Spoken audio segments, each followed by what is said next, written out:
All right. Good morning, everyone. Good afternoon or good evening, whatever you are, if you're not in New York City. Thank you for joining us for today for the COIL showcase. Today, we're going to show you different projects that came from the collaborations between LaGuardia and Community College. So I'll mention briefly COIL at LaGuardia Community College.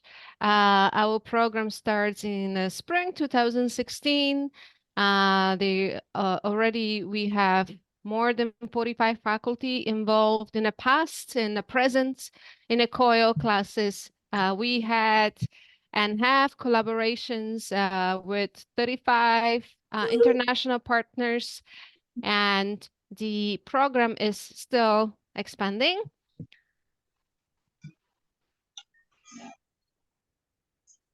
COIL at Queen's College, maybe Marie. Sure. Mm-hmm.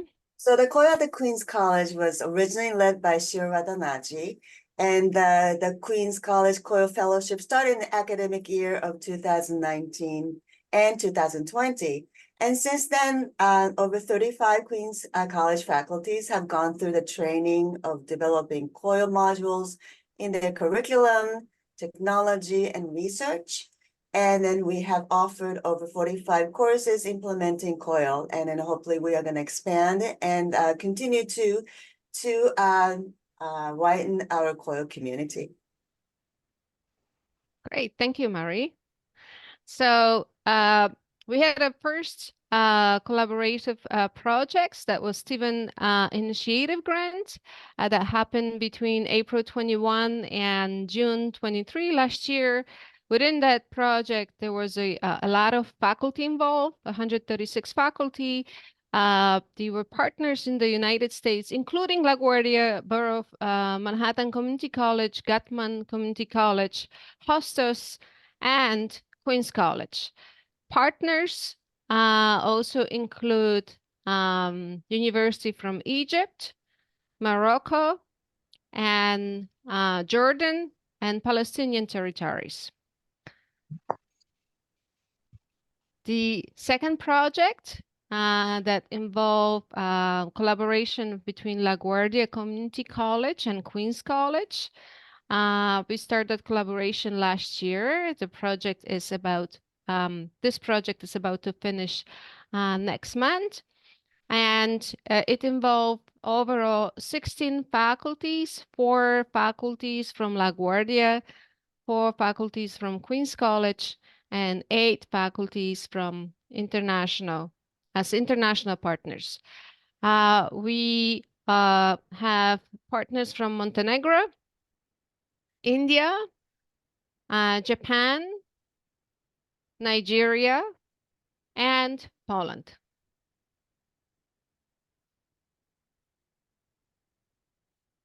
So not all faculty will present today, but we really want to take a minute and introduce all the projects that are still happening or they almost finished.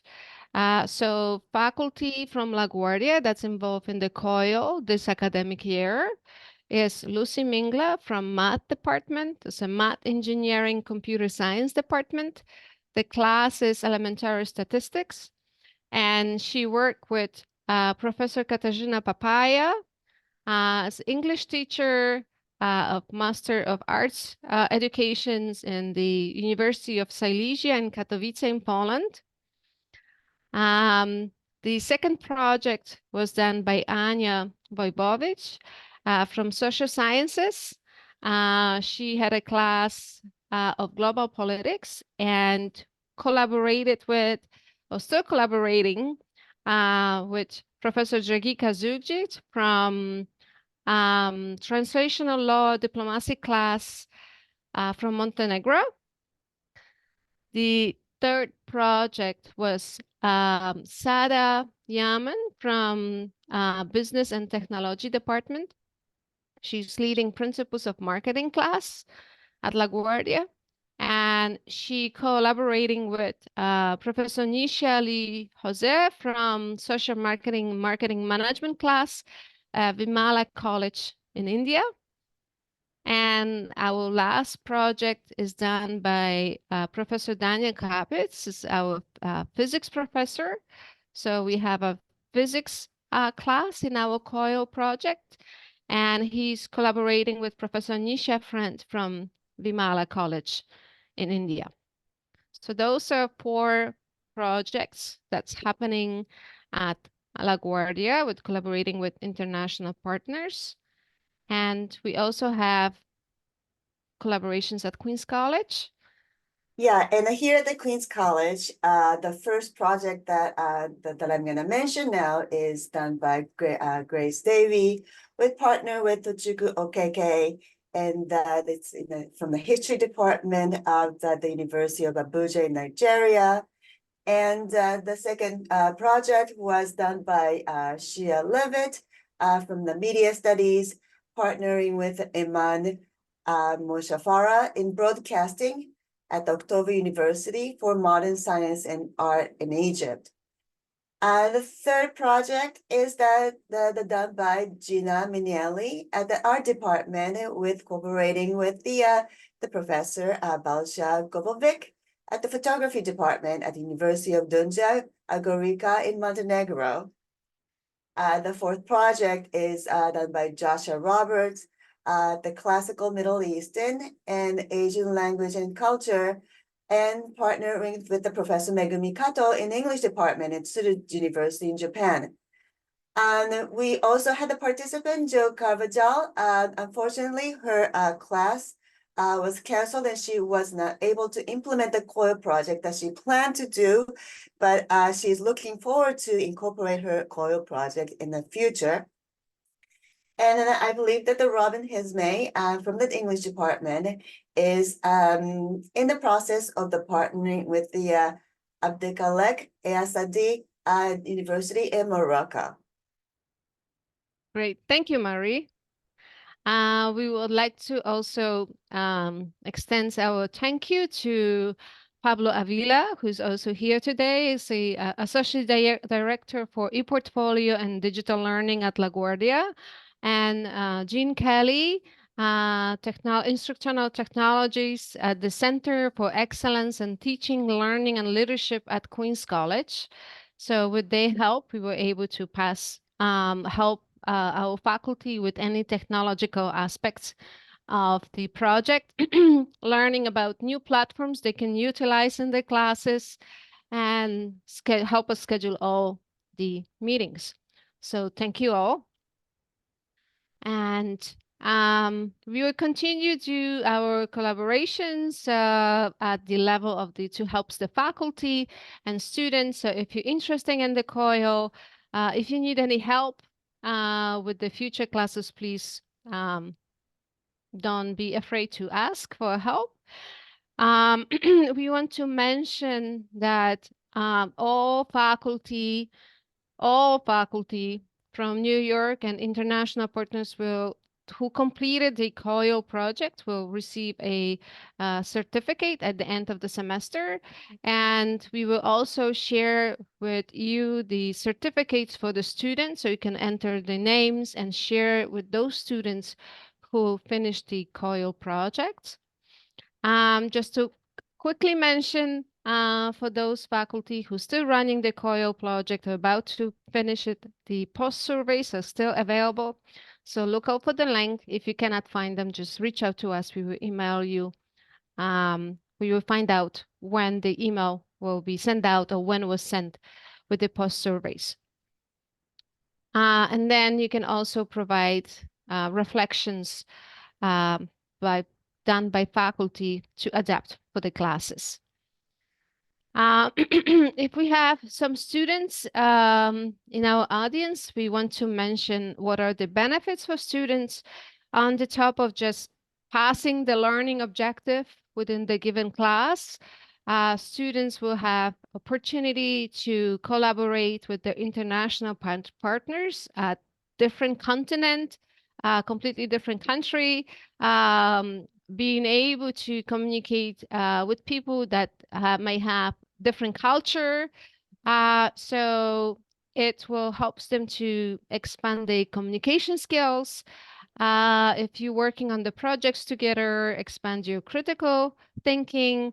You learn to be more professional, how to join Zoom meeting, how to collaborate together with the international partners, learn more about the teamwork. We helps faculty help you how to be successful in the teamwork to finalize your final project. You also learn different technology to meet with the different students, whether it's a Zoom, Slack. They use different other platforms that I can't come up right now, but you learn different communication tools. And some of you might lead some teamwork, so you also exposed to the leadership. And that will really enhance your career objectives and self-learning development and how to communicate with people across the globe. If you're students, if you're more interested in the career engagement and internship, we have a link that is at the Queen's College where you can look and seek more information about the how to move the COIL experience to another level. If you're at LaGuardia, we have the Center for Career Professional Development. We also have a website. If you are the students from the international partners from outside of New York, I'm sure you also have some career centers at your school. So please ask your professor. And so you can also take that experience to another level. So for faculty, the experiences you get exposed to collaboration with the international partners, you are open to new pedagogical approach, how to deliver learning objective in your classroom, expand more communication projects. And in the end, you can do a lot of publications based on the COIL classes. We have a few examples of those. Also seek out your own publication journals within your field. So like my background is in chemistry, I recently found an article done by other community college, an international partner, and was in the chemical journal, and how the COIL collaborative online learning happening and what were the outcome. So also look out for journals in your field, and that I'm sure you can also publish there. So there's a you can write a paper from the pedagogical perspective, from the learning objective perspective. So there's a lot of different angles how you can write papers or publications or present at the conferences. So we found the most important, I'm going to say, are actually the ones from the 2004 conferences. There's a one in Washington, D.C. in October, but that one is in person. So if you'd like to share your experience of COIL, you can present it there. The other two of Institute of Engage and Interactive Learning, that's a virtual event. So all of you are welcome to present, submit your proposal. And then International Virtual Exchange Consortium. That's also a virtual event, so all of you can present. Is going to happen in October of this year. Okay. So the schedule that we have for today, before we talk about our presenters, COIL faculty will present their projects. I really want to introduce Paul Batswowski. Paul was initially at LaGuardia and he transferred to Queen's College. And Paul is going to share his journey with us. Good Paul? morning, everyone. Yeah. Hello. Yeah, so I'm a former student at LaGuardia Community College, and now I'm a current student at Queens College. So I was actually one of the first classes to be part of this amazing organization here. My class, we started, this was spring of 2022. Our group project was called the Water Project, where we collaborated with students from Jordan University. And what we did there, we tested our water supplies, they tested theirs, and we had very similar results. Shockingly, there was no like language barriers. Their English was as perfect as ours. It was amazing. But to this day, I still communicate with some of those students because we created a WhatsApp group all together, and we talk from now and then every couple of months. But it was a great experience. I learned a lot about our water supply. I didn't know that it was some parts were bad, but hopefully we'll get some improvements. But we had a conference, I remember last year in Manhattan, where I was able to connect with a lot of faculty and staff from Queens College. And I was amazed at, how they are very nice people. And that helped me to apply to Queens College, where I'm right now. And nutrition is my number one thing I want to do because water is a big part of it. And by learning about all this stuff about water, I was like, you know what, I want to be able to come and help people. And so that's why I want to do like nutrition counseling and stuff like that. So it was a great experience, and I have you all to thank for. Great. Thank you, Paul. Problem. Wonderful. I yeah. just wanted to jump in and say thank you, Paul, for sharing that. I don't think everyone realizes how important this collaboration is. You're not only meeting international peers, but here you are, we have this wonderful transfer process easily from LaGuardia to Queens. So hearing about your COIL experience and how that actually enhanced the transfer process is very unique. It's a very unique experience. Thank you for sharing. We No appreciate problem. Thank you so much for having me. Great. Thank you, Paul. So now I will pass the mic to Marie. We're gonna start showing the presentations from the LaGuardia and Queens College faculty. Marie, would you like to start? You muted. Okay, so what we're gonna start out with is the talk from Gina. Gina will talk about her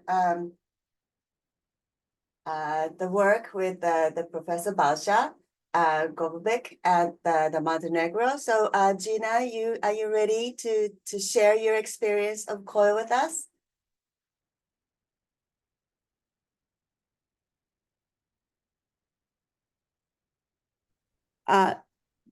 Yes, I am. I'm sorry, I was having technical difficulties, so I apologize for that. But yes, I am absolutely ready to begin, and I'm going to share my screen if that's okay. And let me get that ready. Okay, so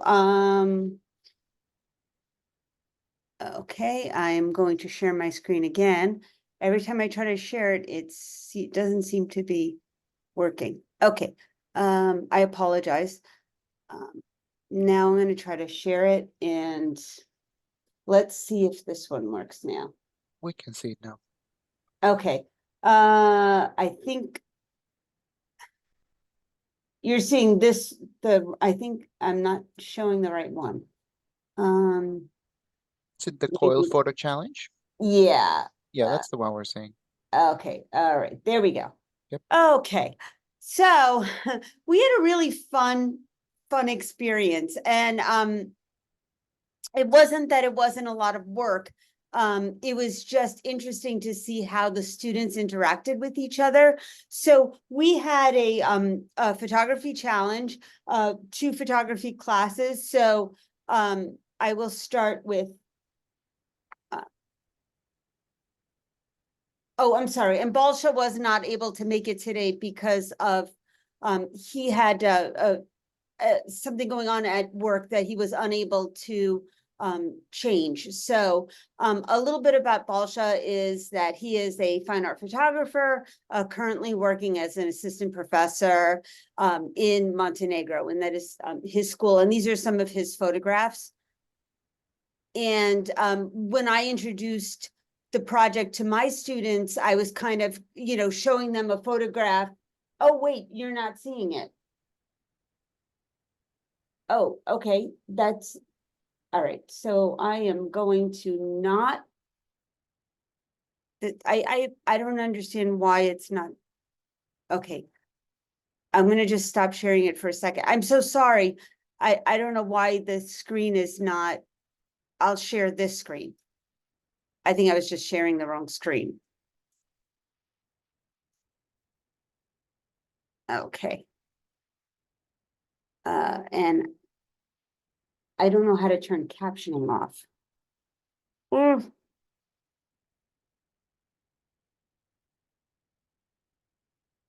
Okay, I don't know how to turn off captioning on this. All right, I'll just let it go. So let me just go back one. So this is Balsha's work and examples of what he has created. And when I showed my students where Montenegro was and in conjunction with what their school actually looks like, this is the slide that I used. And then here is my portrait. I'm a portrait photographer working at Queens College and Queensborough Community College, specializing in portrait photography as well as other things. So, and then when I showed the students in Montenegro, this is how I explained where Queens College was in conjunction to where Manhattan is as like a starting off point. So we asked the students to make videos about their lives. That was the introductory part. And all of the students did that. So here's an example. Hello, my name is Marvin. While I may look like a New Yorker, or maybe I don't, my roots lie in the Dominican Republic. When I was younger, each summer I would go there, visit my homeland, be with my family, and re-immerse myself in my culture. And honestly, that's where I learned to speak Spanish. Currently, I'm pursuing a major in economics and a minor in media studies. I find that it's a perfect blend of both of my interests of both business and creative arts. Beyond academia, I enjoy listening to music. Specifically, I enjoy listening to new music in genres that I'm not particularly familiar with. And I hope whoever I end up working with, we can recommend songs to each other and find new music. Now let's talk about the photo I've chosen for this project. It's a captivating overhead shot of a crosswalk in Manhattan. What drew me to this image is its ability to transform an everyday scene to something extraordinary simply by changing the perspective. People are crossing the street every day. It's routine for all of us at this point. But with this photo, it takes a whole new light with this overhead angle. The reflection of the people below off the metal on the platform that I was standing on is honestly one that you wouldn't expect to see. The store light casting a glow on the sidewalk. It's honestly an unexpected beauty in the mundane. While some may associate deep meanings in their photos, to me, this just looked like a perfectly framed picture, which is why I spoke to it. I look forward to working together in this competition, and I hope at the end of it, both sides, artistic styles, were able to be elevated. See if I could guess. Okay. So that was Marvin. And then in Montenegro, the students also uploaded their videos. Ćao drugari, moje ime je Milica, imam 23 godine, dolazim iz Herceg-Novog, studiram u Podgorici na Fakultetu vizualnih umjetnosti na Univerzitetu Mediteran. Bavim se fotografijom i slikanjem. U slobodno vrijeme volim da slušam muziku, da se u principu fotografišem, slikam, crtam, kuvam, gledam anime. Što se fun fact tiče, volim da farmam kosu i da non stop mijenjam frizure I takođe volim da menjam hobije jer mi često dosade neke stvari. Nadam se da ćemo uživati u ovom challenge-u i da ćemo biti s obe strane dobri. Vidimo se i good luck!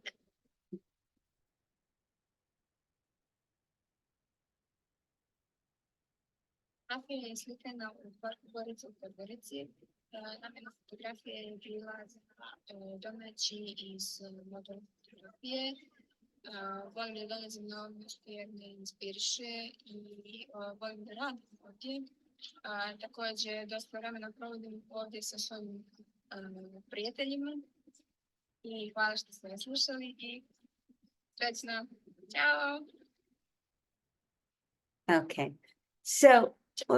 Okay, so then the students of one country were tasked with the challenge of creating an image.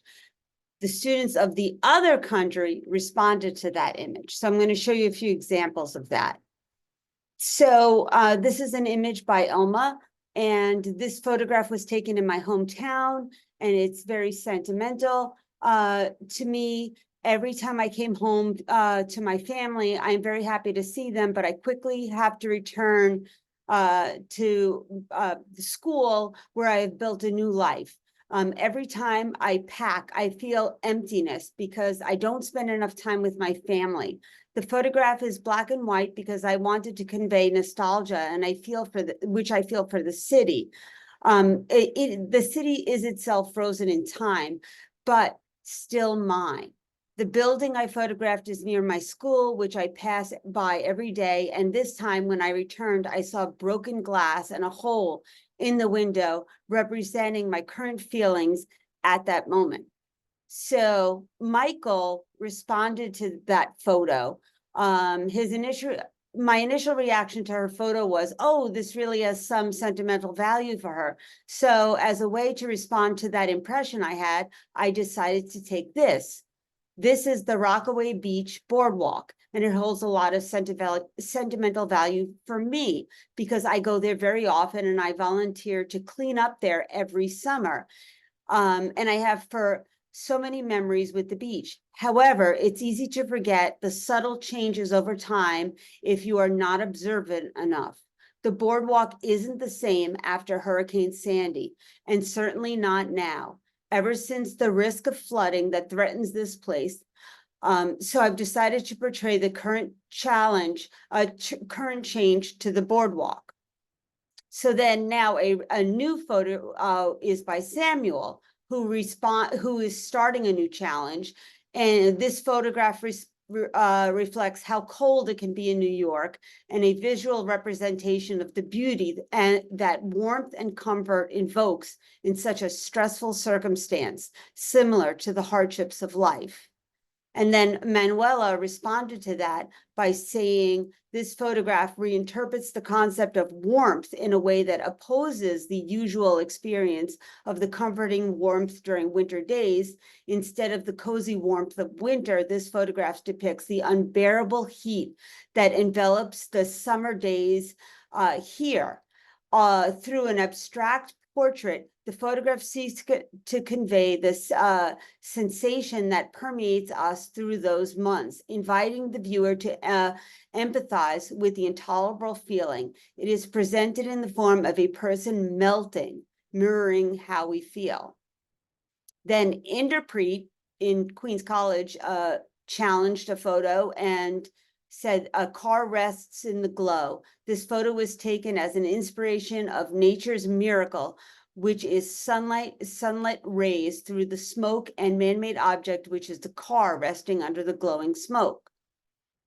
And then Emla in Montenegro responded, this is my response to Inderpreet, whose photo I really liked. My goal was to show the difference between the modern versus the rural. The photograph was taken in my hometown, which you could say is frozen in time. Also, because I'm responding to a black and white photo, I wanted to capture a vibrant color image, such as red. Now, Macandre in New York photographed a wedding, and you can see the bride walking with a long veil, and he called it the first day of your new life. Now, this was a very interesting response. So this is Giovanna J, and her response was this photograph. I have chosen this photo to speak about femicide and sex-selective abortions, unwanted female children, issues for which Montenegro is unfortunately very high on the world lists. Over the last few years, multiple cases have shook the public, in particular due to the fact that the domestic violence was previously and repeatedly reported to the relevant authorities. On the other hand, the preference for male offspring is quite normal to express or even admit that having no male child is like having no children at all. So that one in particular created a lot of discourse amongst the students about what was going on in Montenegro, which most of the students in Queens College did not know about. So it was a really enlightening discussion. This is a photograph by Milika B, and she just calls it, "Can you get under my skin?" And Leslie's response, it echoes Milika's photo, this location and scenery, but also the similar feeling of strength and isolation that the subject projects, like they are ready to take on the world, no matter how rocky life gets. Bruce challenged a photo with a sailboat that he said cast a nice reflection in Little Neck Bay. And Giovanna N wrote, I chose this photo to answer because I chose to focus on the details of the boat, the softness of the photo, and the reflection of the water creates incredible, that transports the viewer in a state of peace and calm. Now, Manuela F put up a challenge photo. At the end of the day, all that remains are the pieces of clothing that bore the weight of our experiences, joys, and challenges of the day. Imagine if we could wash our thoughts like laundry, carefully cleansing them off the heaviness and the fatigue and hanging them on a line to dry, watching them flutter gently in the breeze while bathing in the sunlight. In that moment, we would feel relief as we shed the burden of our mind and soul, and thought that all of our worries, fears, and negativities could be cleansed and left to flutter in the wind brings a sense of freedom and peace. The freshness in the air becomes a reminder of the possibility of a new beginning each day, of the purity of mind and heart we can achieve through releasing the burdens of the past. And Mike responded, I kind of felt the vibe of self-reflection when I looked at Manuela's photo, and then I made this connection of how I would contemplate on life. So I listened to the waves crash on the rocks, seagulls yelling, wind blowing. So this is my response. Milika A put up a challenge photograph called alluring. Alluring is an adjective used to describe something that is attractive, captivating, or enticing in a way that is strongly appeals to the senses or emotions. It often implies a seductive or charming quality that draws attention or interest. In my photo, alluring describes something that is beautiful but dangerous. And then Stephen's response, I'm responding to this photo titled Alluring because the message I interpreted at first glance is that beauty is pain.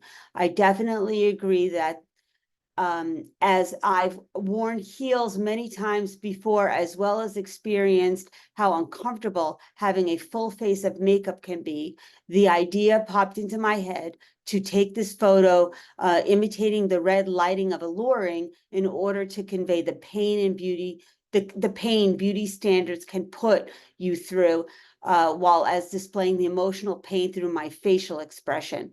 I made sure to use an empty background to focus the attention on the jewelry and the pain conveyed in this photo. Overall, there is a conversation to be had about the juxtaposition between the undoubtable allurement, but also the excruciating pain that beauty standards in fashion and makeup can produce. So these are just a few examples of the images and the discourse. So when we would put up the images, each image would have many, many responses from the students from both countries to each image. This is let me see. This image is how it would be conveyed in Flickr, which is what we used. Everybody's information here. We had 28 members and 124 photographs in total that were submitted, discussed, and the students really went back and forth about their conversation about each image. And then, this is just kind of like a contact sheet of the 124 images that were conveyed. Okay, sorry about my technical difficulties. I should have practiced better. But that was our project. Oh, thank you. Fantastic. Thank you, Gina. And Thank I you. know you had to teach, and I completely understand that you're going through this so quickly. And I so appreciate you took your time to come early than I asked you to come in. And thank you so much for presentation. Fascinating story. And I'm so happy to see the smile on you. I heard that your project went superbly. And I'm surprised how just the photography class can go beyond the photography class, but talk about the current issues, social issues, and then that led the great discussion among students. Thank you so much. Thank you. And I just want to say I was really impressed with how honest the students were with each other about really personal issues. They really opened up, and it felt like they had known each other for such a long time. And I think your suggestion of doing the videos really helped to put a face on who they were. So that was a real key element in getting them to know each other. So thank you very much for the opportunity. I'm so sorry, I have to run to class now. Thank you very much. Thank you. Thank you. Thank you.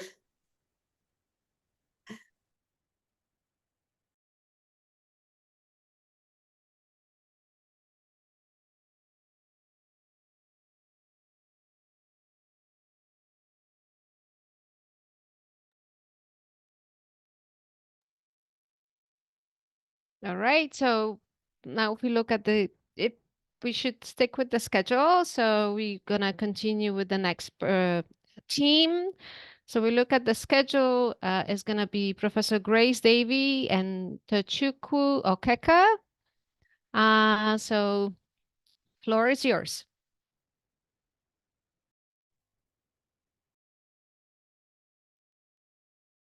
You muted, you have to, yes. Good morning. Good morning. Thank you all for being here. I am very excited to present on our collaboration. So this was a collaboration between my History of Africa class at Queen's College and a history course at the University of Abuja in Nigeria. We had what we thought it was going to be a 7-week module, and it became a 10-week collaboration. And there was about 30 students in my course, about 30 students in Professor Okeke's course. And we did many activities that were all graded week by week. And then the collaboration culminated in a final project in which there were 10 teams, 10 international teams, with about 3 students from each side. And they were each given research assignments on a specific aspect of the economic history of West Africa between about the 1850s and the 1930s. One of the themes was the so-called scramble for Africa and the beginning of the colonial period and African responses to colonialism. So each team had a slightly different research question for the project. There was a large archive of readings that was available. We used Slack primarily. The students collaborated and discussed with each other via WhatsApp. And the students did a wonderful job. There were really terrific dynamics in the collaboration. Friendships were made, and we ended with a virtual class party where students shared music and pictures and appreciation with each other. For me, maybe the most moving aspect of the collaboration, which is something I didn't expect, which was simply that the Nigerian students expressed how surprised and pleased they were to see American students learning about what their people had gone through under colonialism, what was involved, the violence and also the resistance that was a part of that history. So it was very moving just to see that we were, I think, doing important kind of diplomatic work in terms of making connections across our two countries and our two institutions. Professor Okeke and I were only introduced a year ago, and I'll share my screen with you. And we have some students here who can talk about their experience. Let me start this slideshow.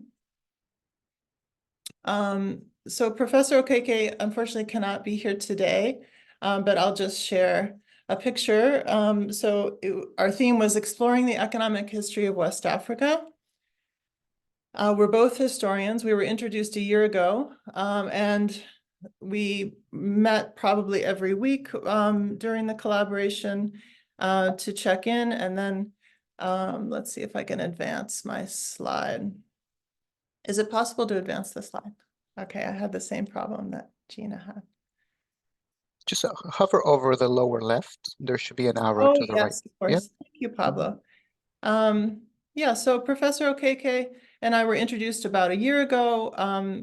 We have now, after completing the collaboration, are planning to do a roundtable discussion at the African Studies Association next year in Chicago, involving other US-based institutions that are collaborating with African institutions through COIL. So we're making a sort of professional network around COIL.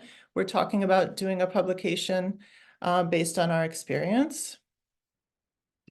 We used, as I said, Slack, and in the collaboration there were icebreakers. Students responded to films. They shared photos of themselves. They introduced each other to their city and places that were important to them.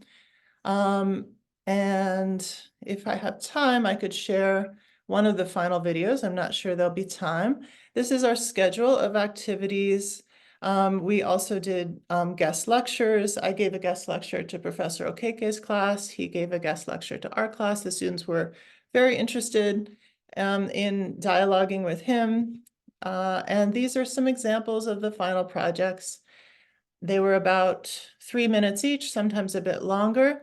I was very impressed to see students going above and beyond the assignment, finding primary sources, doing a really wonderful job. In the final projects, the assignment was for one American student and one Nigerian student to speak to represent the team.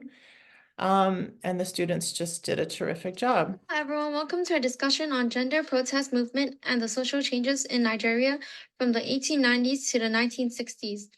Team 10 Project Final Collaboration Online International Learning between Queens College, City University of New York, USA, and University of Abuja, Nigeria. Yes, indeed. We'll be diving into key events and insights from the late 19th century to the mid-20th century, shedding light on how gender relations influenced social change. Let's kick things off by delving into the Women's War of 1929, also known as the Aba Women's Riot. Thousands of Igbo women rose against British colonial policies, challenging not only authorities, but also the traditional roles society has prescribed for them. Absolutely, Priscilla. Gloria Chukwu's research highlights the emergence of women's organization during this period, providing platforms for collective action and political participation. Indeed, Joseph, these organizations paved the way for significant social changes, advocating for women's rights and challenging patriarchal structures. Moving on, labor strikes and union organizing also played a crucial role in reshaping gender roles. The Great Depression exacerbated economic hardships, leading to widespread discontent among laborers, particularly railway workers. Yes, Joseph. Lisa Lindsay's study on masculinity among Nigerian railway workers underscores the gender dimension of labor activism during this time. Despite patriarchal norms, women's contributions to the household economy were undeniable. And let's not forget the impact of World War II. Asiwaju's analysis sheds light on the shifting gender roles within West African households, with women increasingly entering the workforce to fill labor shortages. Absolutely, Joseph. And to save time, I'm going to stop the video here because I'm really thrilled that some students from Queen's College and also from University of Abuja were able to be here. So I've stopped sharing my screen, and I want to now invite students to very, very briefly, maybe just 1 minute each, share. And I see your camera on, Fernando, but so maybe I will call on you to talk about your COIL experience, and then we'll move on. And also Emmanuel, I see you here as well. And Gianna. Go ahead, Fernando. Okay, so I'm Fernando. I worked on, I'm going to talk about the video part of the COIL collaboration. It was an interesting experience. I got to work with Mdega Henry, I hope I pronounced his name right. And it was an interesting experience because I had to do a lot of work when it came to time zones because they were like 5 hours ahead. So there were some days where I was up like at 3, 4 in the morning just so I could contact him about the project. But I don't think it was a big deal. It was an interesting experience. I usually don't take leadership roles when it comes to group projects, but in this one I sort of did. So I got that skill set out of this, and I got to read Mdega's Henry's paper and sort of see his perspective on the sort of problems of like colonialism and women's power in Africa, which was the topic of our video. So it was very interesting to sort of hear his perspective on that, because I probably would have never gotten that perspective normally. So yeah, thank you. Thank you so much, Fernando. How about we go in general in our class, we were always trying to go back and forth between the Americans and the Nigerians. So why don't we go now to Emmanuel and then Gianna. Go ahead, Emmanuel. Nice to see you. Hi, Professor. I just want to make my contribution on the impact the COIL program has on us, especially when we talk about cross-cultural communication between the Nigerian student and the American student. Also, during the course of this, we delve into historical analysis and delving into complex legacy of colonialism in West Africa. It's really a surprising thing for us in Nigeria to see American students learn about us. And also the friendship it has created between we and the American students. For instance, I now have friends who are studying in American, but from the Caribbean. And these friends also tell me about their roots and culture. Also, speaking on, we started by sharing images of special places or places we visited in our campus or our city. It's a surprising thing to see how we are connected to our city. And I must really commend the COIL program because it has, in one way or the other, shaping our perspective towards those who are abroad. And I must commend the organizers for putting this together. Thank you very much. Thank you so much, Emmanuel. Thank you for being here. Now, next, could we hear from Gianna? And then our time might be almost up. We might have time for one more. Maybe Yusra will join us. Go ahead, Gianna. Hi, so I'll try to make this quick, but that's hard because there's a lot that I could say about COIL and my positive experiences with it. I think that it was most exciting for me because I am very much a homebody. I've never traveled outside of the United States and I probably never will. But I think that this project gave me a really cool opportunity to talk to people, not only just outside of the US, but have a drastically different culture than mine. And something that we talk a lot about in history education, which is my major, is having different cultural perspectives on the lessons that we teach and keeping that in mind in the classroom and having cultural competency. And as a future American history educator, I think that speaking to the students in Nigeria about something like the Scramble for Africa was really valuable to me. And I hope to bring that to my future students moving forward and talking about the time that I collaborated with students from Nigeria on a project like this. I, again, really liked just the communication with the students from Nigeria. I think that was my favorite part overall. I think that we live in a time where we have all of these resources and social medias that can connect us, but I feel like a big problem that we have is it really just isolates us and divides us further. Like, we have the resources to talk to people from all around the world and we don't really do that. But I think that the COIL project kind of forced a lot of us out of our comfort zone and made us make those connections. And I really just loved learning about their lives in Nigeria and their culture and what their everyday looks like, the economy, the government, like even things like slang and culture and social norms, and comparing that to how we live here. It's kind of like a culture shock because again, I don't travel much, so I've never experienced that. And I think that that was the most fun thing about the COIL, was just getting to meet new people, and especially, you know, people who have drastically different experiences and lives than you, but also finding the beautiful similarities in both of those. So that's it. Thank you so much. I see that our time is almost up. And Yusra, are you here and do you want to say hello? Otherwise, I think we may have to turn it over. Thank you so much to the students. You really expressed exactly my feelings. I've been teaching African history at Queens College for almost 20 years, and this has been a very eye-opening and educational experience for me. So it definitely took all of us out of our comfort zone, but we've made new friendships, and it's been a very inspiring learning experience. So thank you to the COIL trainers and workshop leaders for your leadership and for bringing us into this community. Okay, thank you. Great. Thank you, Grace. And thank you for your students to share the experience with us. So to look at our schedule, our next presentation is going to be from Professor from LaGuardia, Anya Vojvovic and Dragika Zujic. I'm sorry if I mispronounce it.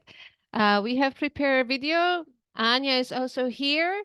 So Anya, would you like to mention something, or should we just go ahead and start playing video? Let me just say thank you to all the organizers very quickly. And yeah, Professor Jugic or Dragica and I prepared a video, an asynchronous video for you. I hope that you like it, and we're having a great time. So thanks again. Great. Thank you.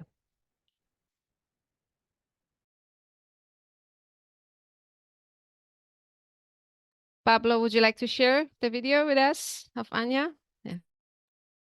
Yeah, I think the audio should be fine, but let me know otherwise in the chat, okay? Hello, everyone. My name is Anya Vojvovic. I'm a lecturer in the Social Science Department at LaGuardia Community College. And this semester, spring 2024, I had the pleasure of working with Professor Dragica Jugic of the University of Donja Gorica in Crna Gora, or Montenegro. This presentation is dedicated to highlighting our experience thus far. We hope that you enjoy it. This semester, my course, Global Politics, was paired with Professor Jukic's course on Translation Studies.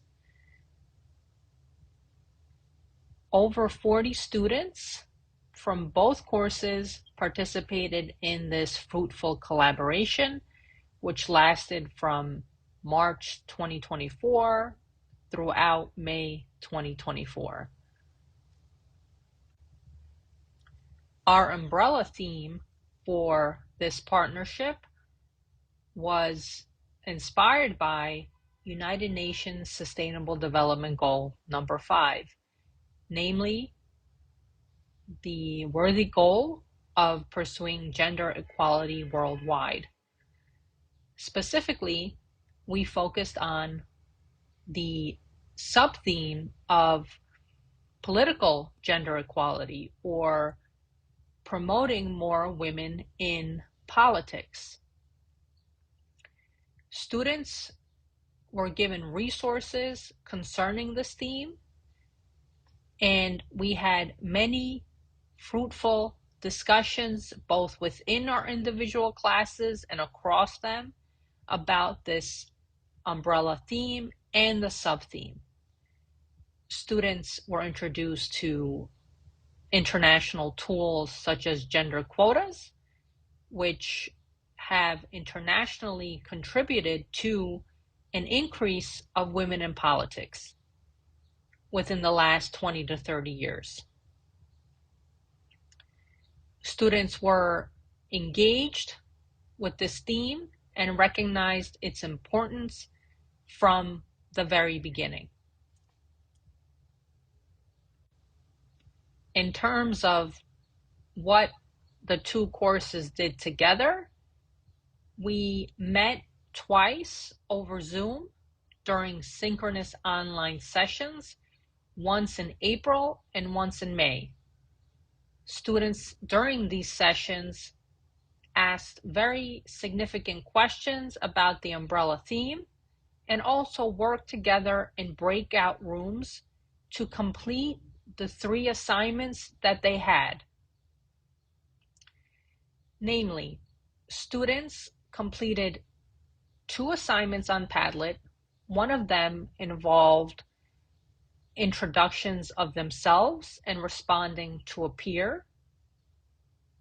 The second one was a group project, which was a discussion forum which asked students to compare the United States and Montenegro in terms of women in politics. So the questions revolved around what is the level of women's representation in politics in the United States and in Montenegro, and what are the similarities and differences just in terms of those numbers and the implications of them.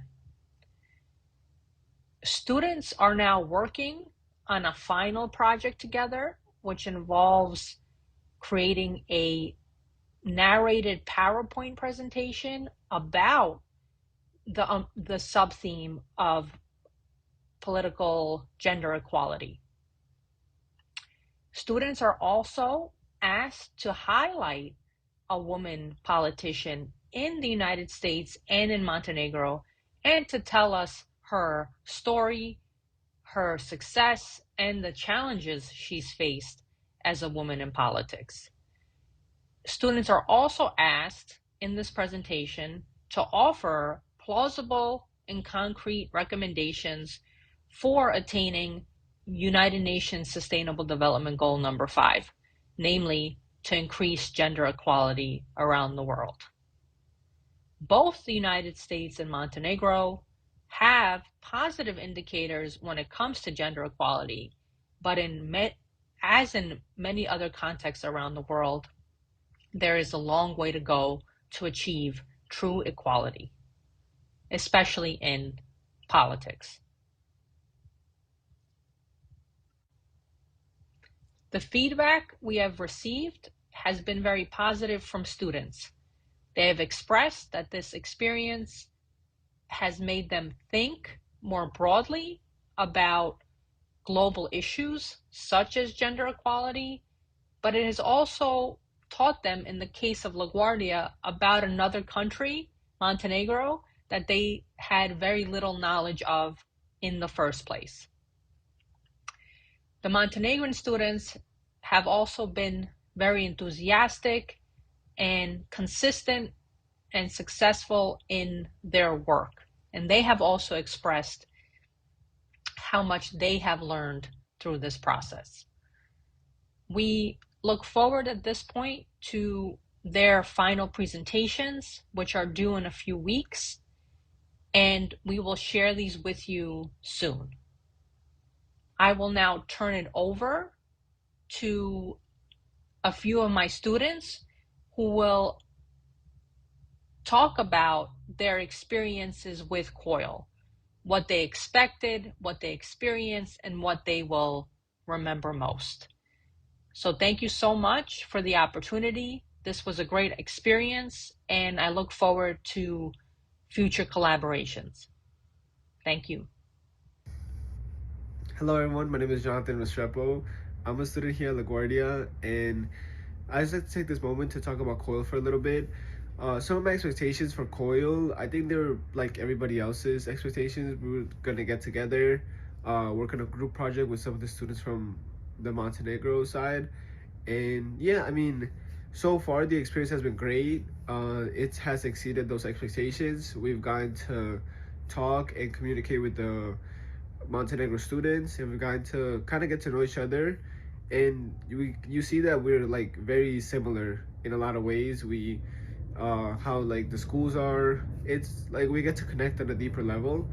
And probably the thing that I remember the most is how, like I said, how similar we are, how we've gotten to know each other. It's not just, oh, like get together and like work on a project. It's actually like us talking and kind of just being normal, getting to know each other. So far the COIL experience has been great, and I'm beyond glad that we've done it. Thank you. Hi, my name is Elizabeth, and I'm currently one of the students that is partaking in the Montenegro COIL program. So, as for my expectations going into this, I was just really interested to know about the dynamics of other countries, specifically Montenegro, for this project, and how their politics are, and just the lifestyle overall. How it's currently going now is it's been really lovely, and I've already collaborated with my team a few times and learned a lot about how things go over there, and we were able to also teach them about New York as well, which was nice. One thing I will always remember about these projects is that communication is a big factor. Since there's different time zones, it can be a challenge to communicate, but this is a perfect project where you do learn.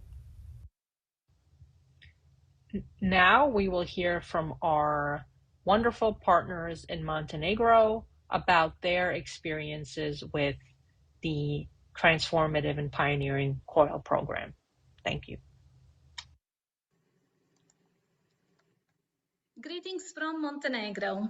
Thank you, Anya. Thank you all for being a part of this COIL experience. As for my students, namely, this collaboration fostered intercultural understanding and helped my students develop cross-cultural communication skills, which are really, really important for them because we come from a relatively small country and a relatively small academic community.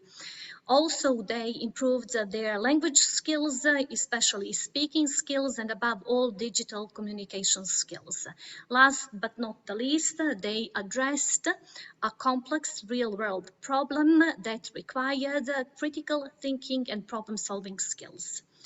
So for these reasons, I would always recommend COIL collaboration and COIL experience. Thank you, and have a good day. Hello everyone! Today I'm excited to share with you my impressions of the COIL project that we, the philology students at the University of Donja Gorica, recently had the chance to participate in.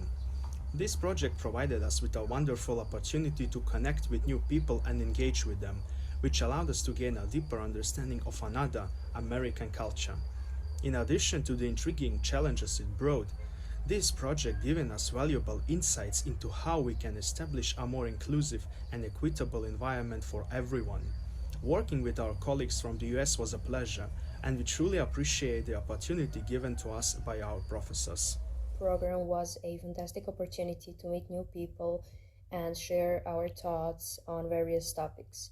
Once again, we saw that each of us is an individual with our own unique characteristics, and we discovered this the best when we explained the meanings of our names at a first online meeting.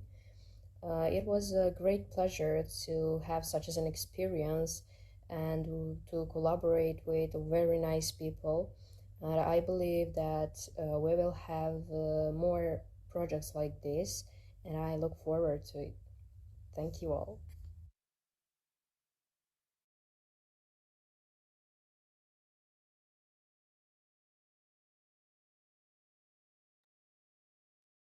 Great. Thank you, Anya. That was great. Yes, thank you for sharing with us. It was nice to hear students' experiences as well. So LaGuardia has a slightly different schedule than Queen's College. So our project, COIL project at LaGuardia, in the middle. Most of them are still, they didn't finish yet. We have more about a month to finish the COIL project, but looks like it's going really well, Anya. Yes? Yeah. Yeah, it's going really well. I'm very much, as I stated in the video, I very much am looking forward to seeing their final presentations. I think they're going to be great, and I'm happy to share them with you. So yeah, we're looking forward to that. And thanks again for the opportunity. Great. Thank you. Does anyone has any questions, comments?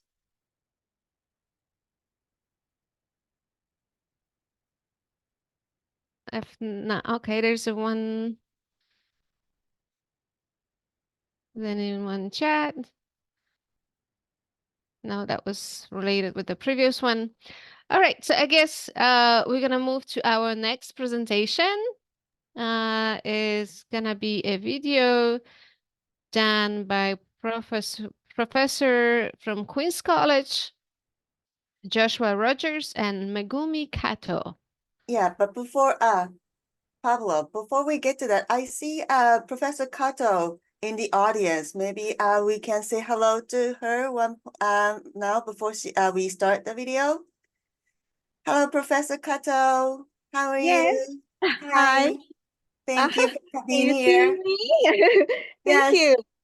I really appreciate the opportunity to have COIL project with Queen's College. And the students look very happy about this, working together with Queen's College. So Professor Rogers will give the presentation. So thank you so much again. Thank you so much for being here. Okay, Pablo, thank you. Maybe you can start the video. Hello, everyone. My name is Joshua Rogers. I unfortunately am not able to be at the showcase in person. Both myself and Professor Kato, my collaborator, have conferences today, so we're not able to join you in person, but we wanted to tell you a little bit about our collaboration. I teach modern Japanese literature at Queen's College, and Professor Kato, the professor who I collaborated with, teaches English literature at a university in Japan called Tsuru University. Her classes and her own research focus on Kazuo Ishiguro, and he'll come up later in this presentation.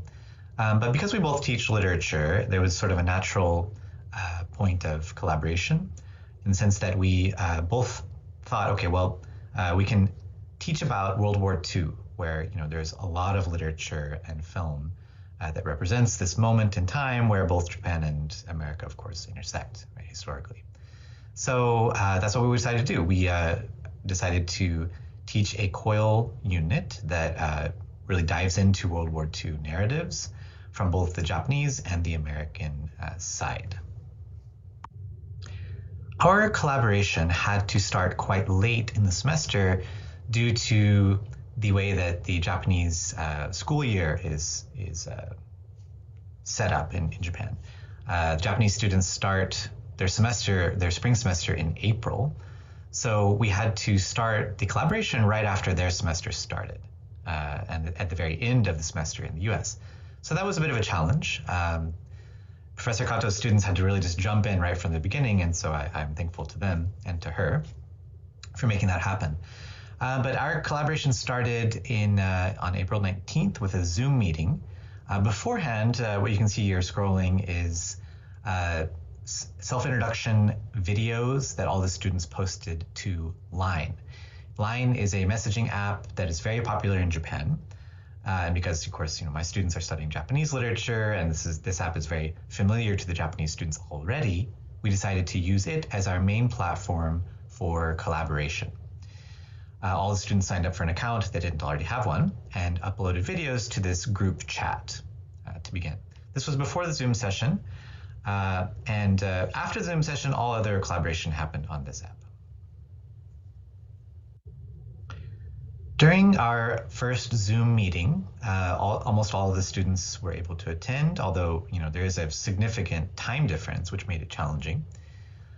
During the session, we first started by showing a video about quote-unquote single story. This is kind of about how we all grow up hearing specific stories about a certain people or certain moments in time, that these become kind of like stereotypes, basically. We watched this video and then we had the students break out into their groups that they would work with for the next few weeks to talk about their quote unquote single stories, their stereotypes, their sort of, impressions about World War II that they learned growing up and at school. Then the students came back and presented this to what they talked about to the larger group. During that first Zoom session, the students were able to meet with the other members of their group.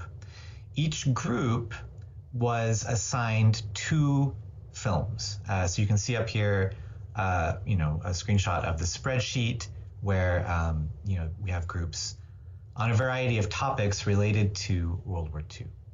So there's 2 groups that are dealing with different Godzilla movies, which of course Godzilla is very tied to the World War II experience in Japan. There was a group on Iwo Jima. There was a group on anime representations of World War II. Not seen here, we had a group on talking about Hiroshima, the atomic bombing of Hiroshima, prison camps, etc. So we had a total of 8 groups. Each group had about 6 to 8 students, half from Japan, half from the US. Each group watched the films that they were assigned, and although we are still in the process of this collaboration, they haven't actually finished. Each group is currently creating a presentation that introduces the films that they were assigned.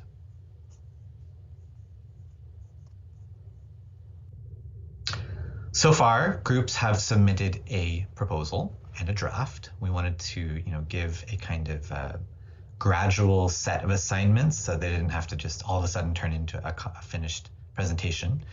But the presentation itself needs to be about 15 minutes and needs to introduce the films themselves, since not everybody is watching every film. It needs to introduce the historical context and then analyze how World War II is depicted in the 2 films that each group was assigned. Most groups have films, one film from the US, one film from Japan. So we get different perspectives on similar topics related to World War II.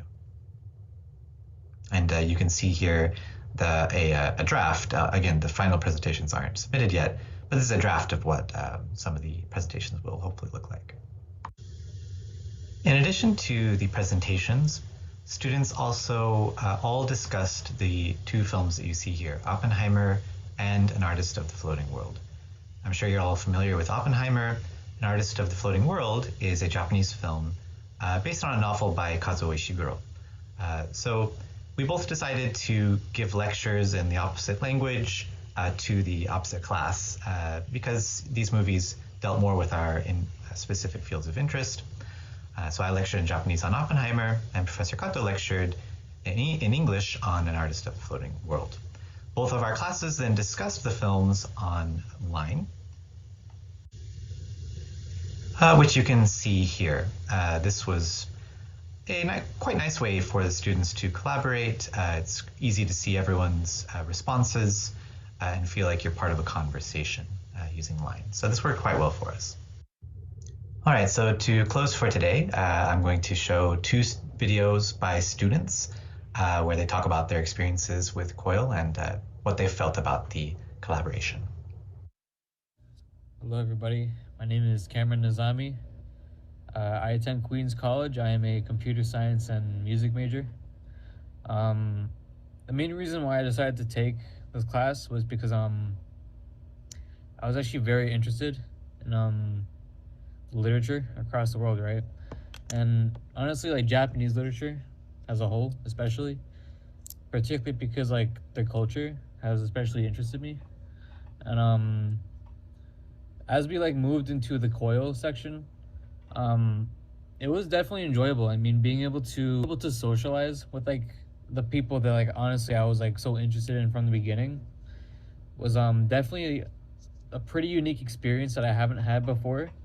Mostly because it's like just experiencing that kind of like diversity with people and like the difference between American culture and Japanese culture.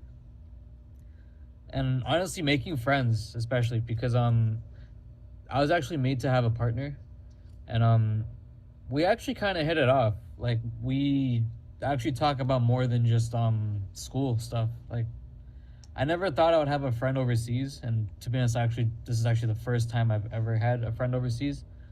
But yeah, I mean, so far it's been very enjoyable, and especially watching movies. Like, it's not it's not work that you have to feel burdened to do. It's like genuinely the experience has been very fun, and to be honest, like while my workflow kind of gets in the way of the class and my efforts with COIL, it hasn't felt like stressful, you know? Like, it's actually been very fun to say the least. And honestly, I would definitely recommend it to anybody.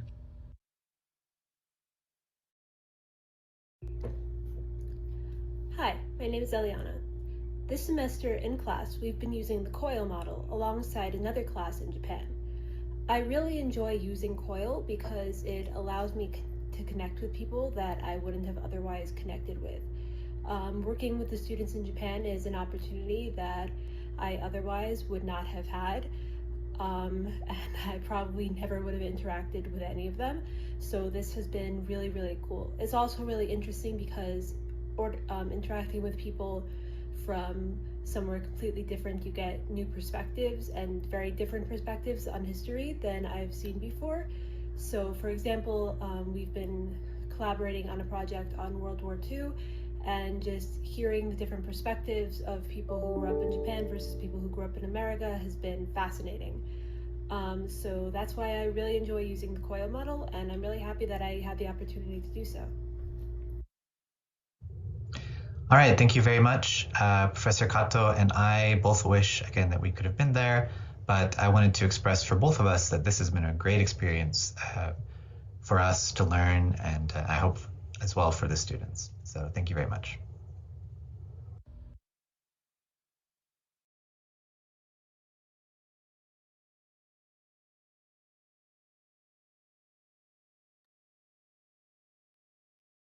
Well, thank you very much, Josh, and also Professor Kato.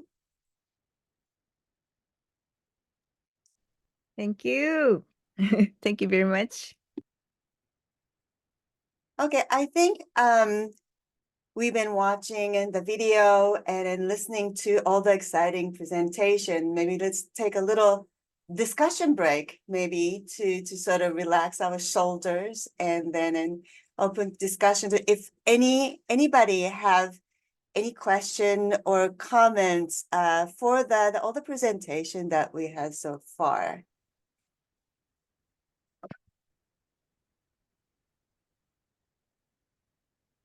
Do I see your hand, Lucy? Yes, my presentation wasn't up. I don't know. We still have you. We're done. Yes. Okay. Yeah, yeah. Yes, we're taking a little discussion break. Just a little break Yeah. and then, okay. Yeah. Makes sense. Okay.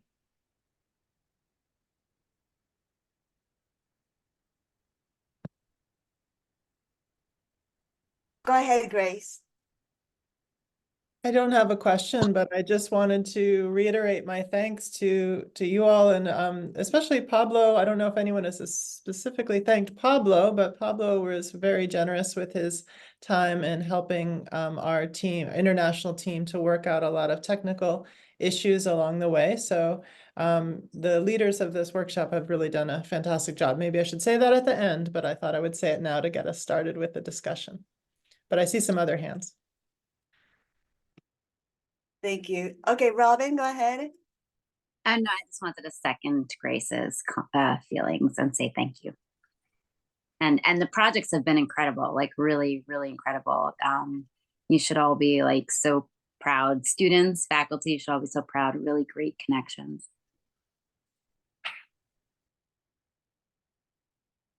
Yeah, me too. I mean, Pablo and the Dean has been very patient with us. I mean, I am not a technical savvy person at all, and I always can rely on them. So thank you so much for all of the help that you guys provided us. We appreciate that very much. Since I still see Professor Kato in here, I have actually a quick question for you. The project looked so fantastic. I'm so happy to see the COIL project that is going on with you. And I know you guys are wrapping up yesterday as I was talking to Josh. Yeah, I mean, because I do the COIL project in with the Japan and stuff, is there any thing that you encounter would be like issues or something and you had to resolve or overcome issues? Maybe you can give me a little bit of a clue or something. That'd be fantastic. Yeah, it was amazing that students are now very positive about themselves after overcoming all the fears and the worries about how they can do these projects. But now they they are doing very well and feel confident about themselves because they have the opportunity. It's a great opportunity to have contact with American students directly on a line and Zoom. And but sometimes Japanese students are very always punctual and keep to the rule, and they submit all the assignment by the on time. And so in that in in in such a sense, they think they are they can be feel confident as they are doing well. And also, it's a great opportunity to have discussed World War II together, because 17 years ago we were on the opposite side in the historical moments. But now it's we are very lucky to have the same problem together. So for me, it's a great pleasure to have these students discuss together. So to have to look the to watch the movie together, Oppenheimer, and about the atomic bombs, and some in many things were new to them from watching from the very opposite sides. So it's very great opportunity, and students are very happy to have friends in the States. So I hope it will be great if they won't feel like visiting US this coming summer or so. I really appreciate the opportunity to have COIL project. Thank you very much. Thank you very much. Okay, now we're gonna turn the mic to Ana Maria. You have a comment? Yes, I want to thank everybody. This has been a great inspiration because I am planning for next fall a collaboration with Bolivian anthropologist Carmen Ibáñez from the Institute for Latin American Studies at the Freie Universität Berlin. And we have a Latin American Studies Liberal Arts program here that is undergoing a PPR. And I would love to permanently include COIL activities because from so different perspectives, the United States, Latin America, but also Europe, different epistemologies, different ways to approach a number of cultures, and there are so many models. I mean, my training is in comparative literature. So using film, using art, using photography has given me, I have so many notes, has given me a lot of inspiration. But I also would like to ask Pablo Avila that I will need his help because I am not Miss Technology at LaGuardia. So this is very inspiring in content, in form, and I want to thank you all. Great. Thank you, Anna. All right. So is there any other comments or anything that you'd like to share with us? Yes, Anya, go ahead. So I just want to say like my compliments to Professor Kato and Josh. I thought it was such an interesting project, particularly including the film, the Hollywood film, I guess, Oppenheimer, because when I watched that film, I actually didn't think it went far enough in terms of grappling with some of the very heavy moral implications and ethical implications of what was decided at the time. So it was it was brave to include that. I'm just curious, did students recognize that? Did they understand? What were their critiques or impressions of Oppenheimer, I guess? Yes, Japanese students were a bit surprised to watch the film because we were as Japanese students were educated in schools that we are only the victim of the atomic bomb. So we didn't know. We haven't thought about a scientist who create the bombing. So it was a shocking experience. Also, that in Japan, the movie seems to have that problem because they never present the victim's side.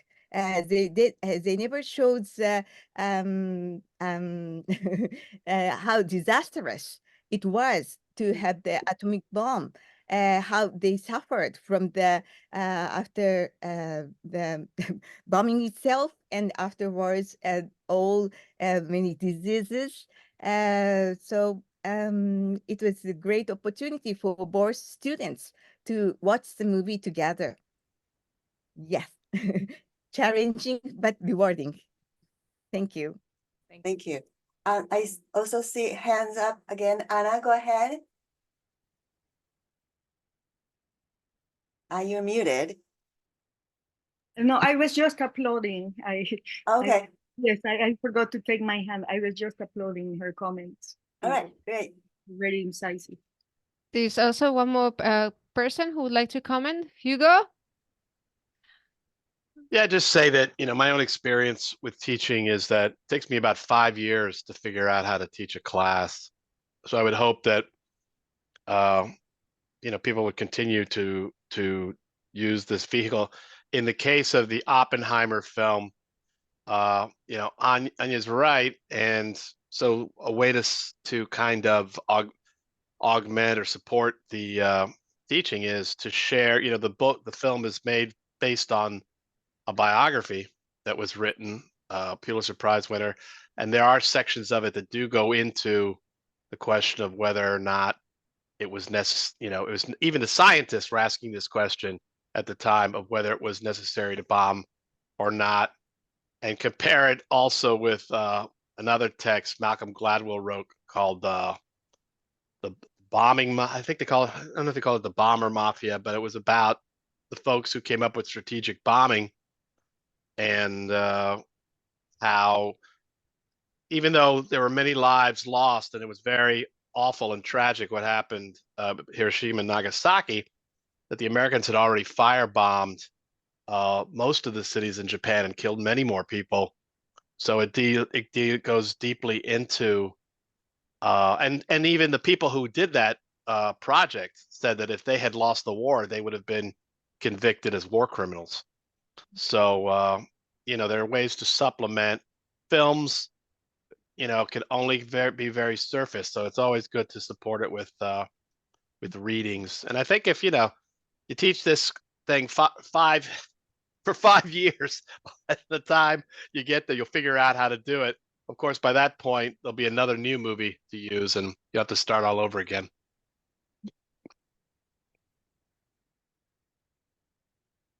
Great. Thank you for your comments. I think we should continue with our schedule. One last comment, I guess. Mohammed is okay, here. go ahead. Yeah. Go ahead, Mohammed. Hello, everyone. Hope you are doing well. My name is Mohammed Bin Hassan. I'm a Moroccan student. And I would like first to thank Professor Robin and Professor Abdelmajid, our professor in Morocco, and also thank you all for giving us this opportunity to communicate with students from other countries. By the way, my English is not well. I'm just trying to make it to make it easy. Thank you. So having this experience with peer students, with foreign students, actually it's something great for us because for me I have discovered new things, like discovered new cultures, and make other people um, understand my culture also. The topic that I have worked in was transportation and travel. I don't think if Professor Robin have chance to like to show the slides. If not, it's okay. Not yet, not yet. Yeah, okay, it's okay. So, as I said, the experience was extremely amazing, and I had many information about USA I haven't before. So I discovered a lot of things. So yes, thank you so much for giving us this opportunity. It's my first time actually to deal with foreign students. So thank you all. I really appreciate this opportunity. Thank you. Great, thank you. So I think we should continue with the schedule. We still have like 30 minutes left and 2 video, and after that, maybe also if we have enough time, Robin will also discuss her project. Our video now is going to be Professor Daniel Kapitz from LaGuardia. He teaches physics. So now let's see how the COIL can be incorporated in science classes. Hi, so I'm going to talk a little bit about the COIL project I'm doing, which is called tentatively Science and Science Fiction.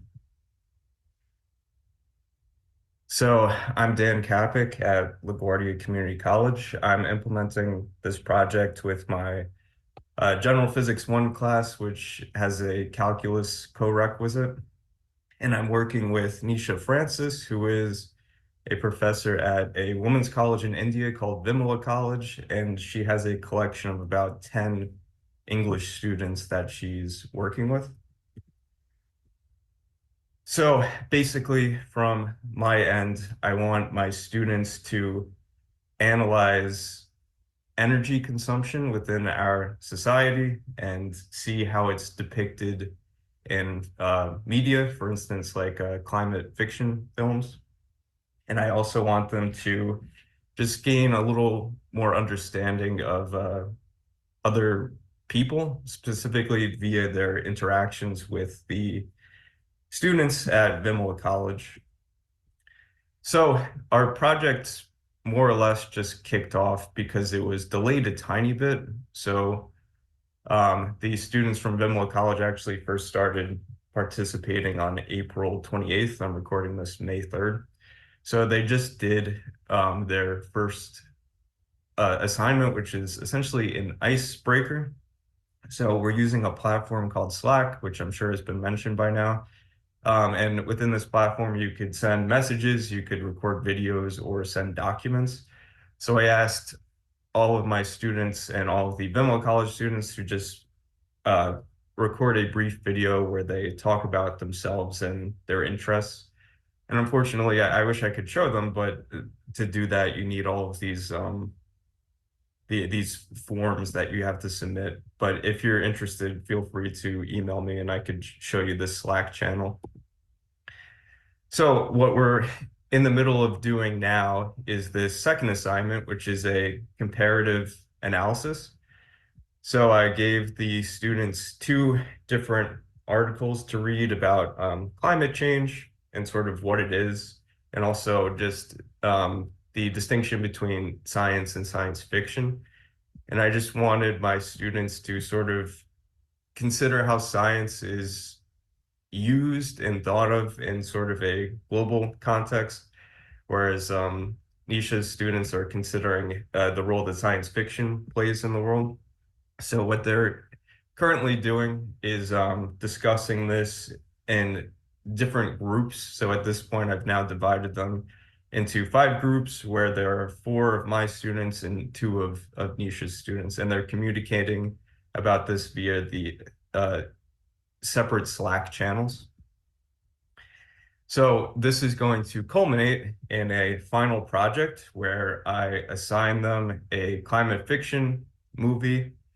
And the idea is that these students are going to work together to analyze this movie, and then ultimately they'll put together a presentation where they each have to record a brief video and speak. And the idea is that each of these videos will together form the entire presentation. So one of the issues, I guess, related to this is Vimla is on a 9.5 hour time difference. So unless something changes, and this is very fluid because we just started, the most likely scenario is that we do all of this asynchronously. So that's why I'm having them just sort of do their own, record their own portion of the presentation separately, but we'll see. Right, and then in order to sort of inform how they look at the movie and steer them in the right direction, I have this worksheet that they're filling out as they're going through the movie. So I want them to look at how climate change is affecting this alternate Earth within the movie and describe if it actually is accurate. And based on what's happening in the movie, is this something that could have been prevented, or is it something that they could at least alleviate by taking actions within that current Earth? So the other thing that I managed to get one student who was willing to talk about this. So share with sound. Sorry, 1 second. Right, so this is what the Slack channel the Slack looks like. And then there are different things called channels where you could post results. So unfortunately, I can't show it, but most of the work so far has been done in this introductions channel. And then if you look, there are 5 groups in total, like I said.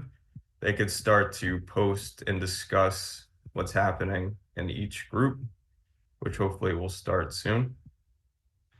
And I have one student who is willing to talk a little bit about the project, so I'll play what she has to say.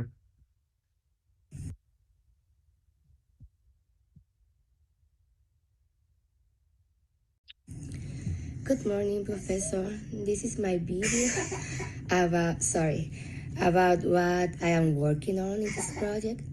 At the moment, I already summarized the 2 articles, the climate change and the complicated relationship between science and sci-fi. I'm working on the 3rd paragraph. I'm planning to do it today. I try to communicate with my group mates, but by sending them messages, but they don't answer yet. I hope they respond, or maybe they are working on the project, on the summarize. And that's all. Right, so like she was saying, because this is so early in the process, there are some challenges, but I think those will be ironed out soon. So I think that about ends what I have to say so far. Take care.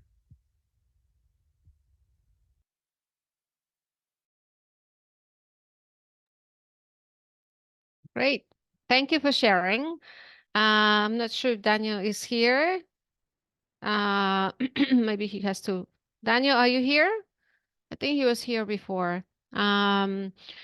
So again, the LaGuardia semester starts later, so some of the project just started, so we don't see the final project yet. We still have 20 minutes left, and so we would like to now invite Lucy. We have Lucy. We have your video. We should display video first. So you want to talk a little bit about it, and then after you, we will have Robin speak about a little bit of her project. Lucy.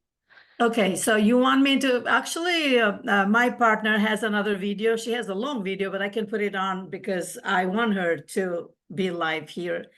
so you can see, we have finished the project, but because of the breaks that didn't match, we had a break and then they had the break, so we could not really match together to do the video. So she did her own and I did my own just to make sure that it's in place on time. We have finished the project, we have the products. So if you want to put the video on, that's fine, but I can put her video first. I'd like to see that first. Just a couple of minutes. Is that okay? Okay, Pablo, are you ready to show Katarzyna's video? Do you have it, Pablo? I do. Okay. I'm Okay, so gonna then maybe play as it and many minutes as you want and then leave the other video. And then if we have time, I can put up some of the projects, just a few, just two maybe, one of mine and one of hers. I have my students here actually that I'm really sure that they want to talk, but no time maybe. Let's see. just let me know when to stop, please. Just calculate the time that you want to leave for my video, then it's the matter of time. Good evening, everybody. My name is Katarzyna Papaya, and I'm from the University of Silesia. And together with my students, we would like to summarize the project that we were taking part in. Can you introduce yourself? Okay, so I can start. So my name is Daria. I am a student from University of Silesia on my 4th year. I really enjoy this study, and I hope I will be teacher in the future. Of course, English teacher. Thank you. Adrianna?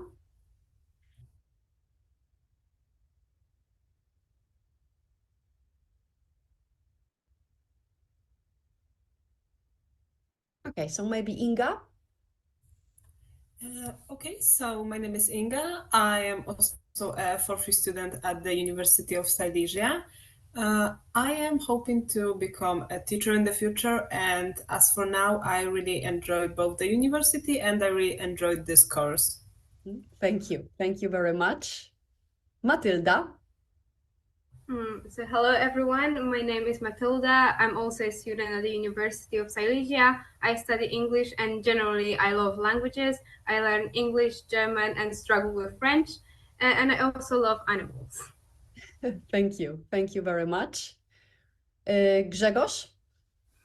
So, hi, my name is Grzegorz. I'm currently studying at the University of Silesia and hopefully I will become a teacher in the future.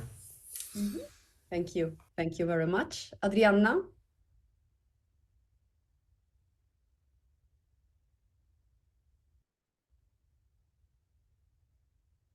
I think one of our students has some problems with the voice. But I think it's okay. Well, I just wanted to add that there were more students taking part in the project, but some of them are weekend students and unfortunately they couldn't join us together tonight.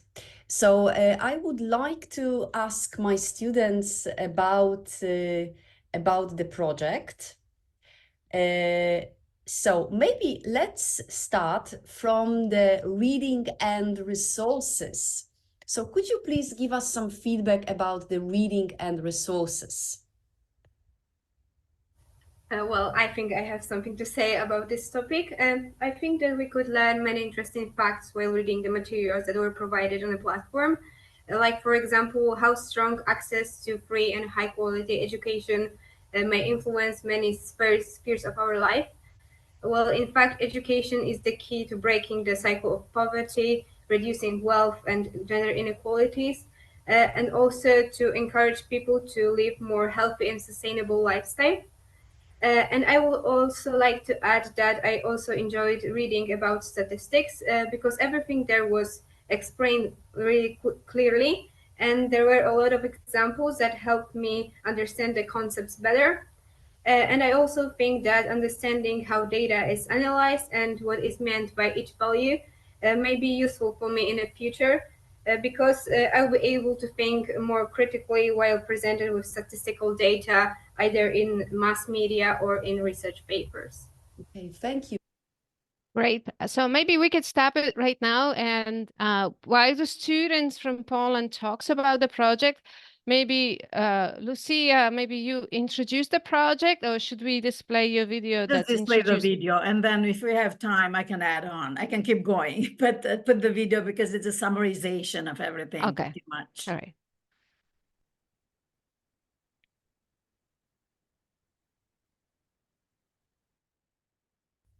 Hello, my name is Lucy Mingla, and I am a faculty member from LaGuardia Community College at City University of New York, teaching mathematics.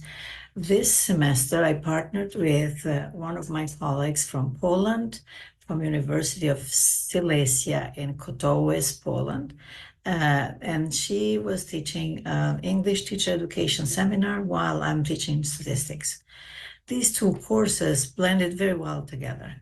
My students had to, in their learning objectives, they had to learn statistics, but at the same time, considering the fact that they do projects, they need to do the writing, and so on and so forth, they learned a lot from the English, materials as well. While the students from Katowice University, they had to learn some of the statistics features to enrich their research documents and so on. So our project consisted in 5 major things.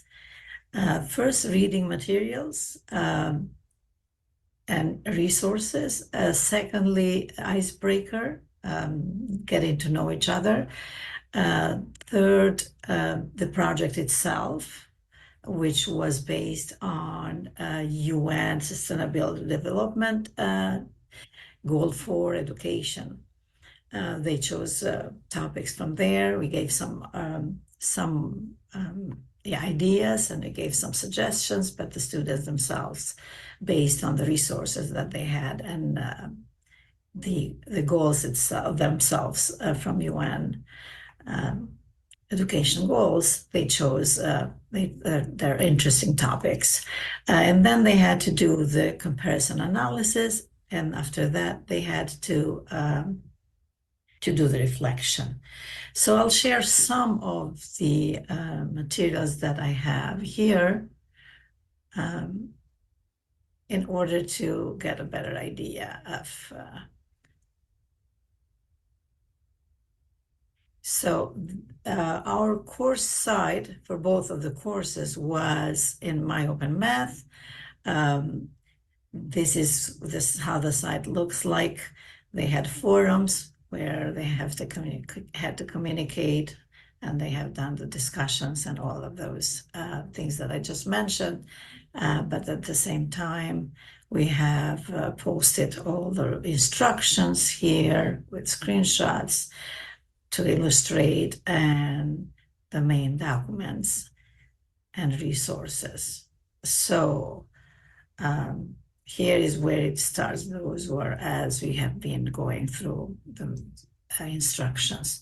So here's the information, the office hours every Friday, 2 to 4, even though most of the work is done asynchronously because of the time frame, because they are 6 hours ahead of us. So here is the main document, and I can show that document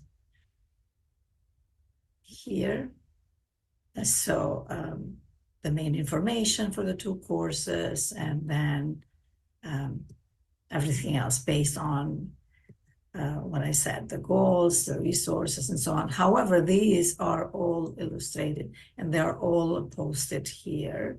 So reading resources, including the UN readings, the English literacy readings, and the statistics readings, and some data, some resources for the data to choose from. Trusted resources, the goals, and then the project submission and discussion, comparison analysis, and reflection. Here's the calendar where they had to kind of follow up with. At the end, even though we had done everything here through forums and through the submissions, so for example, we have icebreaker here. They share different things such as the food, the culture, their neighborhood, their cities, and their habits. If I just click on one of them, oh, this is a kind of this isn't a file, so it's better to choose another one that we can see directly. Let's see what Ashley. Let's see Alimata, for example. So she's sharing her culture. Let's see the student. So she's sharing the food.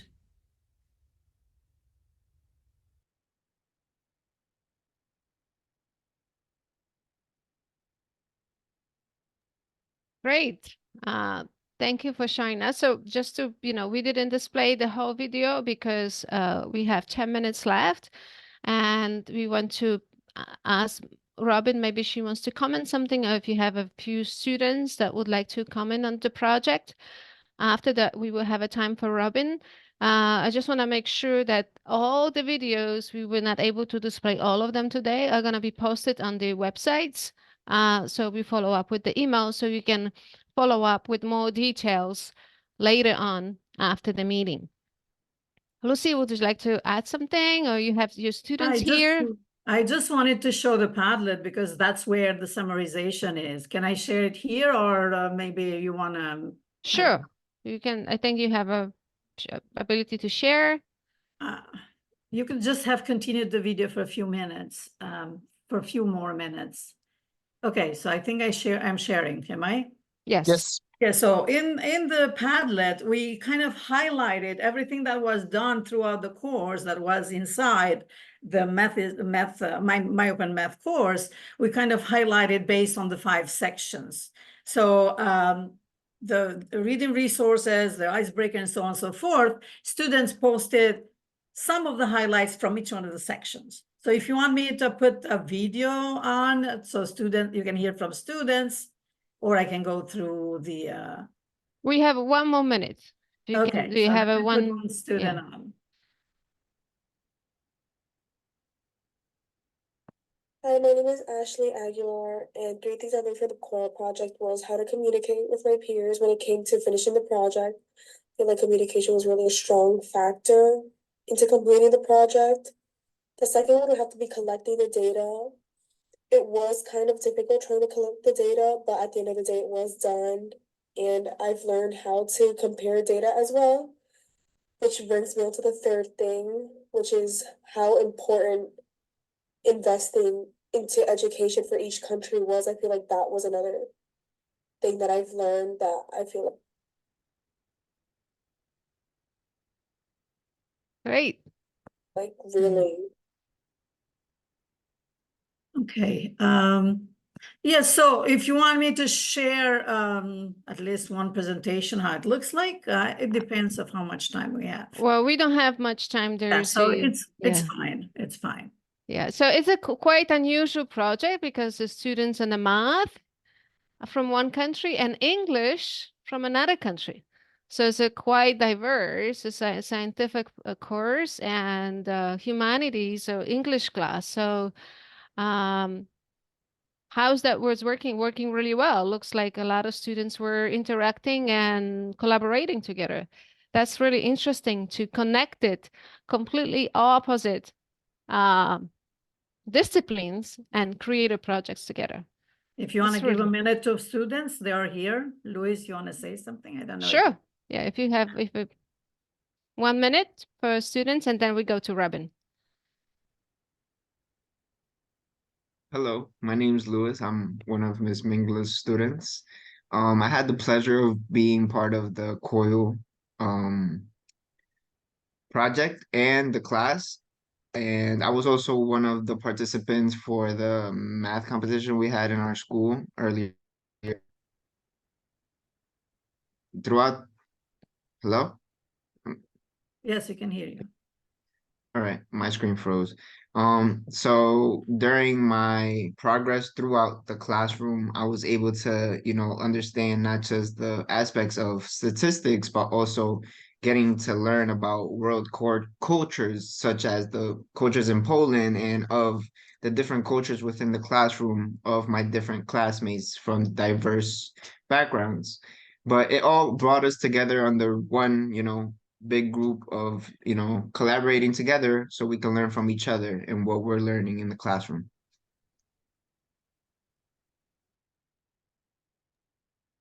Great. Thank you so much for sharing. We have more videos from Lucy, but we can't show everything. We running out of time. Lucy, we're gonna have your video, put it on the website so everyone can look at them as well. We have about 5 minutes left. So Robin, would you like to discuss briefly your project? Would you like to talk about it? Sure. I'm gonna try to share my screen if I can. No, I can't. I don't know how. Okay, forget it. So I'm going to just speak for a few minutes. I know that there are 3 students here. So Mohammed Bel Hassan, you already just expressed a few thoughts, but I think that Rehan is here and I think that Samia is here. So if either of you would like to share your experience, please, I'm sure everyone would prefer to hear from the students. So I was working with Professor Abdelmajid Al Said at Abdel Malek Asadi University. I'm sure I pronounced that completely wrong. Apologies. And we had our students doing a comparative cultural project, right? So we had them read 5 texts. 2 were from the Moroccan side. So we had them read Mohammed Shukri's For Bread Alone and some stories from Leila Abu Leila's Elsewhere Home. And then I asked the students everywhere to read Recitative from Toni Morrison and The Things They Carried by Tim O'Brien, as well as a short story by Jack Forbes, who's a native indigenous writer who wrote Made in the Only Americans Can Only, oh gosh, now I'm like trying to rush and I'm forgetting it. But anyway, we had the students create icebreaker videos. We also had them respond in their small groups with their reactions on the text based on certain prompts. So prompts about food insecurity or poverty, or prompts about race issues, prompts about indigenous, identities. So the students ended up in these 5 groups each group selected what they were interested in, and they ranged from education issues to travel and transportation issues to food to gender equalities.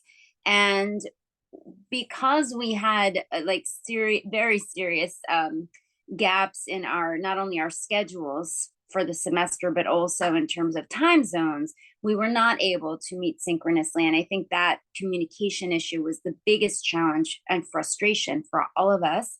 But the students, I think some of the groups really found interesting things to talk about. And I just wish we had more time, but at Queens College, we're done. Like our finals are next week. And so from our perspective, the project needed to kind of come to a conclusion. But I'm certainly going to encourage my students to keep in touch. Mohammed, would you like to say something else, or?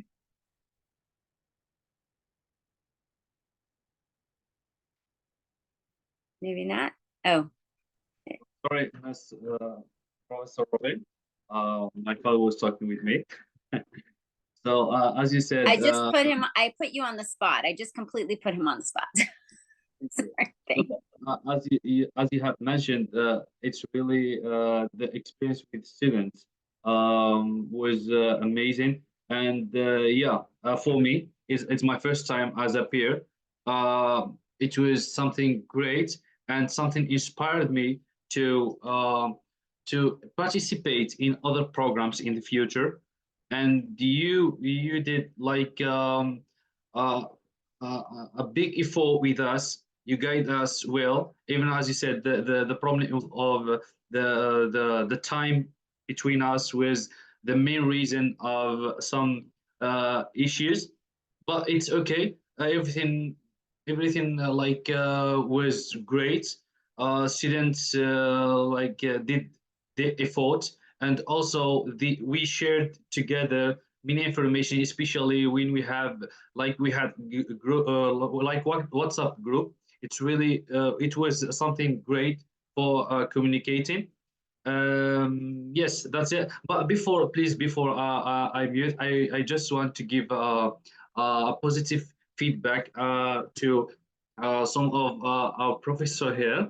I can't remember the name of the professor, but the idea to make students from different countries communicating communicating with ambiguous pictures only is something great and interesting, and it's inspired me to focus on on this idea to work on it in the future with foreign students in other programs. So thank you, Professor Robin, and also thank you, Professor, who had the idea to make students communicate with only pictures.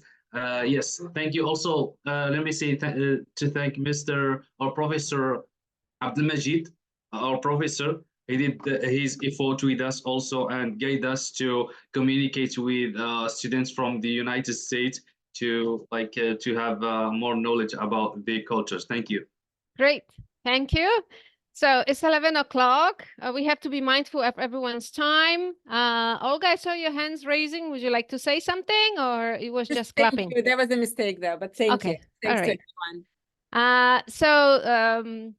Thank you everyone for joining us. It was really great to see amazing presentations. It was going from language, art, humanities, science. It was really fascinating to see really amazing projects. We're gonna have all the videos and recording posting on the website. Pablo and Marie and Jean, Olga and Shiro will follow up with everyone and me myself where to find those videos. Marie, would you like to add something? Sure. I mean, thank you very much for coming to join us today. And we had a great time working with you and listening to all the exciting projects, and looking forward to the last follow-up, and also continue to working with you to expand the COIL community. Thank you so much, everybody. Great. Thank you. All right. So goodbye. Have a wonderful day.